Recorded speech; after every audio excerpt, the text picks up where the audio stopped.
Pesquisa revela que 87% dos brasileiros são a favor da redução da maioridade penal, de 18 para 16 anos. O tema tem dividido estudiosos, juristas, políticos e entidades da sociedade civil. Quem é contra diz que os presídios comuns serão escolas do crime para os mais jovens. Quem é a favor diz que os jovens de hoje têm consciência do que é certo e do que é errado. Como lidar com a criminalidade juvenil? Esses são os principais temas de hoje do Pensamento Jurídico, uma produção da Associação dos Magistrados Mineiros, a AMAGES. Nós estamos na cidade de Juiz de Fora, nas Zonas da Mata Mineira, de onde eu vou conversar com o juiz Paulo Tristão Machado Júnior, que é titular da terceira vara criminal desta comarca de Juiz de Fora. Ele é magistrado há 22 anos e já passou por 4 comarcas: Medina, Vespasiano, Ubá e Juiz de Fora, onde está há 12 anos. Foi também promotor de justiça.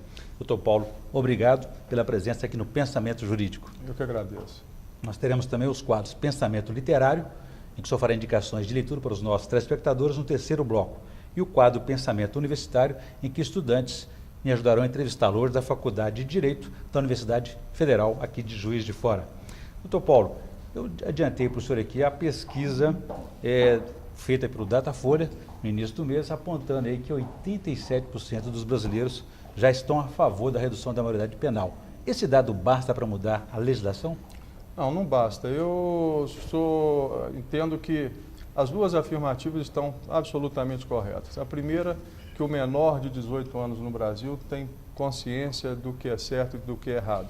E que também, da forma como nós temos a nossa estrutura de correção dos menores infratores, certamente nós vamos aumentar a população carcerária, colocando-os na companhia de pessoas de mais idade e até pela prática de crimes mais graves do que levando o menor à cadeia, e que isso não vai ajudar no combate à criminalidade. Mas o certo é que esse critério puramente biológico de estipular que até os 18 anos a pessoa não tem capacidade de entender o ilícito de seu ato, ele realmente precisa ser modificado. Já não existe uma idade limite para a maioridade penal, por exemplo. No Brasil, 18 anos. Eu tenho aqui alguns dados interessantes, como, por exemplo, na Escócia são 8 anos, Inglaterra 10 anos, Equador, Canadá, Holanda 12 anos, Espanha e França 13 anos, e 18 anos Brasil, Luxemburgo, Colômbia e Peru. Temos alguns casos extremados.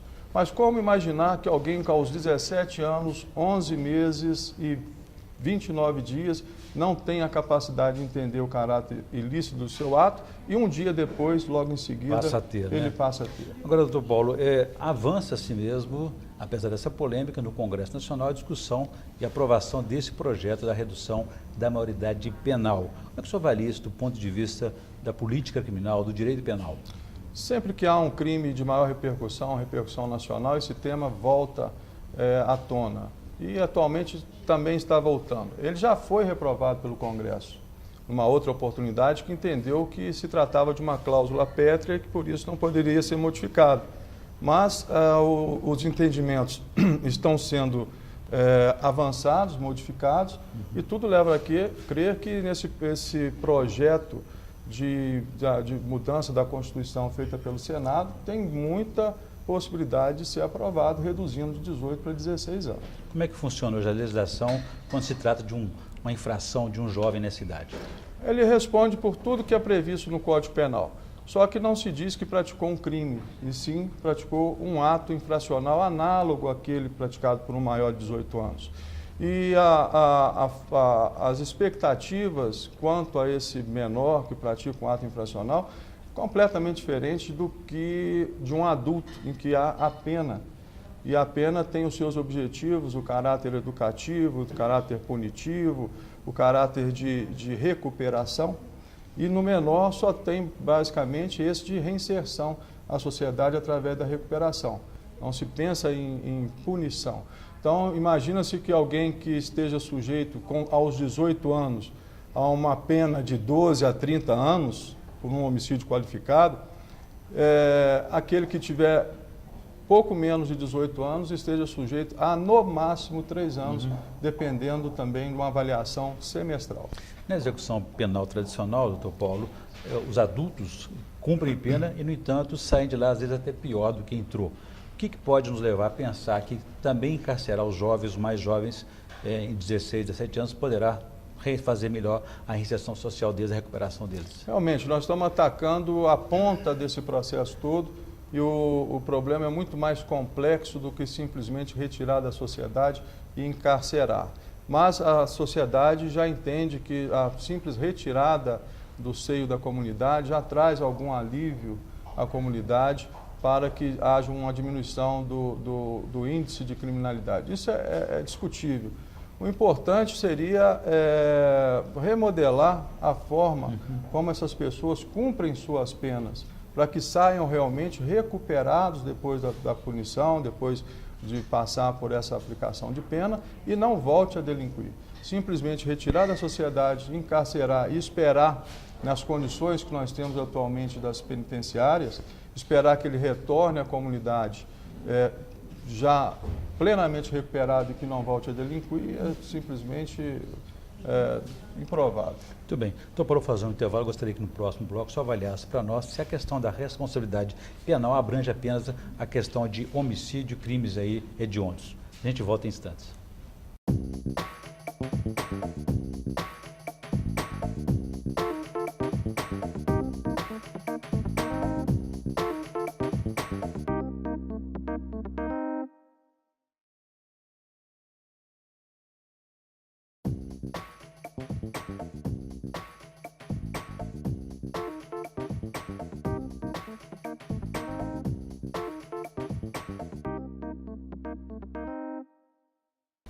Estamos de volta com Pensamento Jurídico, uma produção da Amages. Participe de nosso programa pelo e-mail pensamento@amages.com.br, pensamento@amages.com.br. Hoje estamos discutindo o projeto que reduz a maioridade penal de 18 para 16 anos que tramita no Senado Federal. Nosso entrevistado é o juiz Paulo Tristão Machado Júnior, que é titular da Vara Criminal da Comarca de Juiz de Fora. Doutor Paulo, deixei para o senhor uma questão no bloco anterior a respeito da responsabilidade penal, se ela abrange apenas o homicídio ou crimes hediondos, até onde vai? Isso depende do que o Congresso vai aprovar ou não aprovar. Está se pensando em diminuir essa maioridade penal para esses crimes mais graves. Mas, se ele é capaz de entender o caráter ilícito para esses casos, certamente em outros casos, como furto ou mesmo roubo, ele poderia também ser aplicado o mesmo dispositivo. Nós estamos entrando neste ano, doutor Paulo, no 25º do Estatuto da Criança e Adolescente. Como é que o senhor avalia esse período? Tivemos mais avanços, retrocessos nesse campo? Acho que tivemos muitos avanços. Os juízes que são destinados a julgar casos relativos a menores são pessoas muito vocacionadas, mas o que nós percebemos é que durante esse período, essas 2 décadas, aumentou realmente muito esse índice de criminalidade e que muitos jovens eles se aproveitam desse benefício que o Estatuto dispõe, né, entre aspas, o benefício, para que sejam até utilizados por pessoas maiores ou aproveitem essa condição na certeza ou na esperança de uma impunidade. Há uma situação um pouco contraditória em relação a crianças e adolescentes que há mais repercussão quando eles estão envolvidos como agentes do crime do que quando são vítimas de crime. Como é que o senhor avalia essa contradição? Eu não tive essa percepção, na verdade. Eu acho até que a repercussão é maior quando ele é vítima do que quando ele é um agente, né? Porque nós vemos vítimas de crimes, né, contra menores como vítimas, em que tem uma repercussão, uma repugnância social quase tão grande ou até maior do que quando o menor é o próprio agente.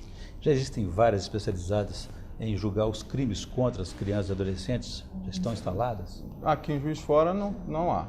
E não sei se existe alguma, eu acredito que não, né? Porque em muitos casos não conseguimos ainda sequer instalar varas destinadas a apreciar os casos da lei chamada Lei Maria da Penha.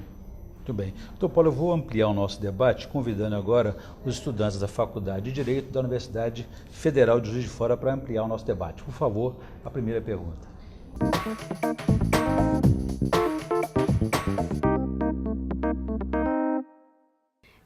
A minha dúvida é em relação à apresentação do preso imediatamente em audiência de custódia, se isso pode ser afetado pela falta de recursos não só de recursos, mas também de estrutura do Poder Judiciário, tendo em vista que existem muitas varas únicas e também a dificuldade de se implantar plantões devido à falta de profissionais. E se a polícia teria condições e teria estrutura para levar esses presos imediatamente às audiências de custódia. Eu acredito que não, Mariana. Infelizmente, não. Se tivéssemos um juiz destinado apenas para analisar essa questão da garantia de que o preso não sofreu qualquer tipo de agressão física ou moral, seria o ideal. Hoje, como funciona? O juiz é obrigado a ser comunicado imediatamente sobre a prisão de alguém e o auto de prisão em flagrante a ele remetido em 24 horas para que ele analise essa regularidade da prisão. Com essa mudança, o auto de prisão em flagrante iria juntamente com a pessoa presa e o juiz iria se limitar a analisar somente essa questão de regularidade da prisão e não entrar propriamente nos fatos que são atribuídos a ele. E acho que no momento da audiência, o preso não vai deixar de falar a respeito desse fato que está sendo atribuído a ele. E isso, de certa forma, pode até prejudicá-lo, ao invés de ajudá-lo, porque no processo criminal ele é ouvido ao final e não no início.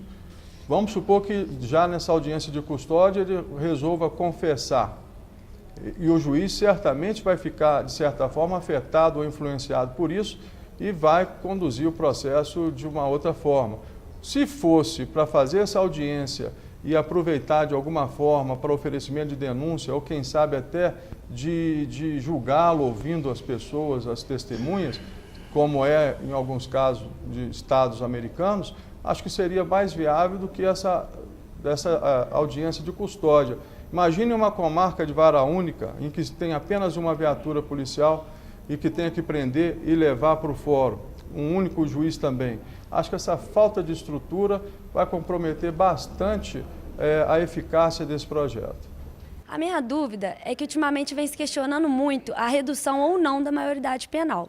E eu queria saber por que não, ao invés de se adotar esse caráter biológico, que é adotado no direito penal hoje, a adoção do caráter biopsicológico, em que o juiz, com a ajuda do psicólogo, ele pudesse analisar no caso concreto se esse jovem entre 16 e 18 anos tem entendimento da ilicitude do fato cometido. Nós temos esses dois sistemas, o biológico, puramente biológico, até os 18 anos e a partir dos 18 anos o psicológico.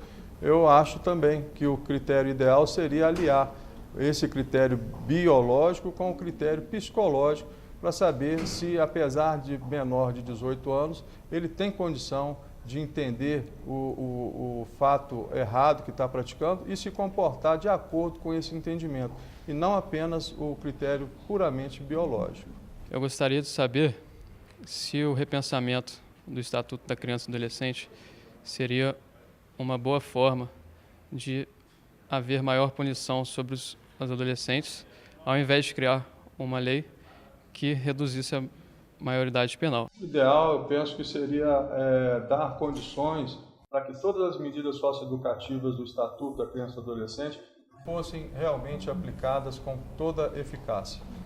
E o aumento da internação, que no máximo é de 3 anos, gera um sentimento de impunidade muito grande, porque ele sabe que, independente da sua recuperação, aos 21 anos, no máximo aos 21 anos, ele vai ser colocado em liberdade ou vai ser desinternado, esteja ou não recuperado.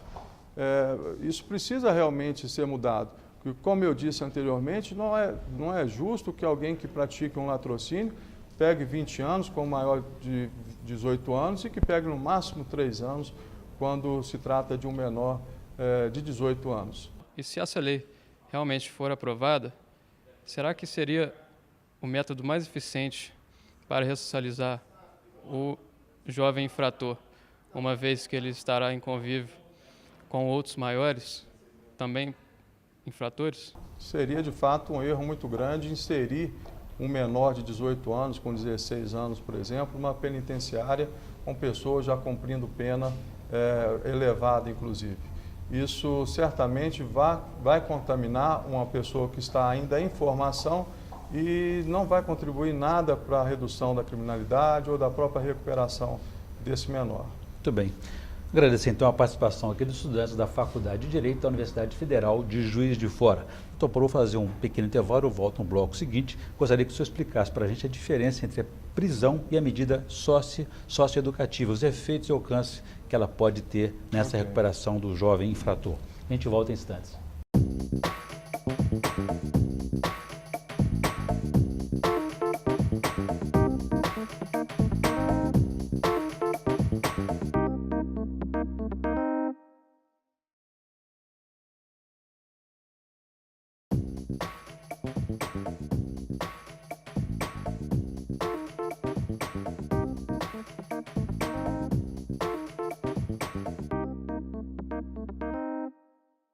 Estamos de volta com o Pensamento Jurídico, uma produção da Amarges. Hoje estamos discutindo o projeto que reduz a maioridade penal no Senado Federal, no Congresso Nacional. Nosso entrevistado é o juiz Paulo Tristão Machado Júnior, que é titular da terceira vara criminal da comarca de Juiz de Fora. Doutor Paulo, então, deixei para o senhor uma questão no bloco anterior a respeito dessa distinção, essa definição, diferença que há entre prisão e medida socioeducativa. Aliás, o que é a medida socioeducativa e seus efeitos? Ela parte da advertência, depois prestação de serviço comunitário, liberdade assistida, até a internação. O internamento é como se fosse equiparável da nossa prisão, mas muito diferente, né? Então, há uma distinção muito grande entre essas medidas socioeducativas e as medidas penais aplicadas aos maiores de 18 anos. O princípio do Código do Estatuto da Criança e do Adolescente é um tratamento psicológico e social a esse menor para que ele tenha a condição de se formar o seu caráter e voltar o seu caráter para o bem e não a prática de algum ato ilícito. Agora, aquelas hipóteses que eu falei de redução da menoridade em outros países, é difícil nós compararmos a Islândia, por exemplo, países desenvolvidos, qual é o nosso sistema atual. Então, eu estou dentre aqueles 87% favoráveis à redução da menoridade penal no Brasil, mas tenho certeza que não é o momento para que seja feito isso, sem que haja uma estrutura voltada para receber esses menores de uma forma diferenciada e não igual ao recebimento desses maiores de 18 anos. Porque caso isso aconteça, o resultado vai ser muito pior do que a situação fática atual. Há outros, por exemplo, que defendem, em vez de reduzir a maioridade penal, de ampliar o tempo máximo de internação nesse processo aí do Estatuto da Criança e Adolescente, de 3 anos para talvez 5, 6, 7, 8 anos. O que o senhor acha disso? Eu acho que, como uma medida intermediária, ela seria válida para que evite esse sentimento realmente de impunidade de um menor acreditar que só vai ficar no máximo. O que é interessante, Orione, dizer o seguinte, não é que ele vai ficar 3 anos. Essa avaliação ela é feita no máximo a cada 6 meses. Então, um rapaz de 17 anos que pratica um homicídio, por exemplo, ele pode até sair com 6 meses ou com 1 ano, dependendo, né, das avaliações que são feitas com relação a ele. Entendi. Agora, doutor Paulo, ampliando a discussão, não só do ponto de vista do direito penal, talvez no direito humano, né, e na questão econômica também, como é que o senhor avalia a influência que tem a pobreza no destino dessas crianças? Nós vemos como um fator preponderante, tanto a pobreza quanto o uso de drogas, para levar o jovem e o adulto também ao crime. Nós percebemos atualmente nas varas criminais, primeiramente, nós trabalhamos com um índice de reincidência muitíssimo elevado. Quase já conhecemos aquelas pessoas que passam à nossa frente. E aquelas que passam pela primeira vez, nós temos quase certeza que irá retornar. E o mal atual, não só aqui em Juiz de Fora, no estado de Minas, eu acho que até no Brasil, é a droga chamada crack, que realmente tem destruído famílias, pessoas, não importando idade, se maior ou menor de 18 anos, não importando a classe social, e que tem sido um caso de saúde pública gravíssima e que vem, isso sim, vem contribuindo ainda mais para que a criminalidade aumente. Isso tudo aliado à pobreza leva o indivíduo viciado a praticar crimes contra o patrimônio, não se incomodando se tiver que praticar alguma violência, inclusive contra seus próprios familiares, para que consiga algum bem e o troque por essa substância entorpecente. Voltando à questão então do direito penal, qual que é o papel que ele tem perante a delinquência, a criminalidade, como lidar com essa criminalidade juvenil? Não é fácil, mas é preciso primeiramente, todo mundo diz e é uma realidade, a educação ela precisa ser muito mais fortalecida do que ela é hoje, sem começar pela base educação, família, religião também. Como prevê o Estatuto da Criança? Como prevê. A lei é bonita, a lei é perfeita. Infelizmente, não se dá condições integrais de cumprimento dela. Nós não precisaríamos ficar pensando em mudar a lei se tudo isso fosse aplicado como diz no papel. Então, estamos arriscando, mais uma vez, colocar no papel a diminuição da maioridade penal, acreditando que isso vai reduzir a criminalidade, enquanto que a consequência será o contrário, porque estamos atacando a ponta e não a base. Ou seja, o direito penal não seria adequado necessariamente para corrigir a situação que transformou esses jovens nesses monstrinhos que nós estamos acompanhando aí hoje. Nós teríamos outros instrumentos para evitar tudo isso. Muito bem. Doutor Paulo, eu vou interromper a nossa entrevista aqui, nosso debate, para que o senhor possa fazer indicação de leitura para os nossos telespectadores no quadro Pensamento Literário, por favor.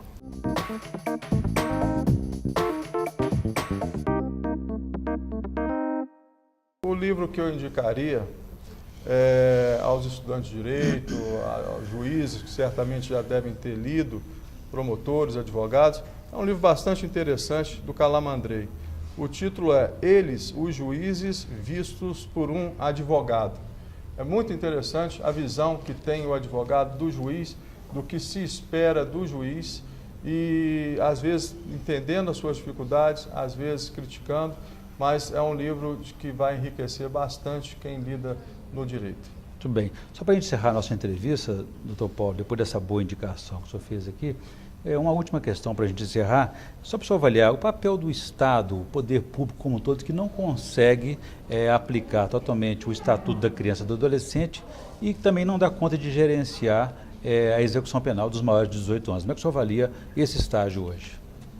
Como não se pretende aplicar muitos recursos na fase inicial, né, que é a educação, pretende-se aplicar leis de endurecimento que acredita-se que, como eu falei antes e estou repetindo, acredita-se que vai reduzir essa criminalidade, o que eu acredito que não vai acontecer. E o Estado judiciário, que está enfronhado nessa questão diariamente em suas audiências, se sente, de certa forma, limitado e até frustrado quando vê tantas pessoas reincidindo na mesma prática, sem poder fazer muito, a não ser cumprir um dos objetivos da pena, que é punir e tornar o caráter educativo para que aqueles que praticarem a mesma conduta saibam que também poderão ter a mesma consequência. Mas o terceiro objetivo da pena, que é um dos maiores, que é recuperar, nós infelizmente não estamos alcançando. Muito bem, eu conversei aqui com o juiz Paulo Tristão Machado Júnior, que é titular da terceira vara criminal da comarca de Juiz de Fora. E discutimos aí sobre os efeitos da possibilidade da redução da maioridade penal de 18 para 16 anos e também os efeitos da criminalidade juvenil. Bom, doutor Paulo, obrigado pela entrevista, foi um prazer recebê-lo aqui no Pensamento Jurídico. Foi um prazer para mim também e eu agradeço os estudantes da Faculdade de Direito da Universidade Federal de Juiz de Fora. Muito bem, nós também agradecemos a todos, a participação de todos e a você também que nos acompanhou. Vamos ficar por aqui. Se você quiser participar, escreva para pensamento@amages.com.br. Obrigado e até a próxima.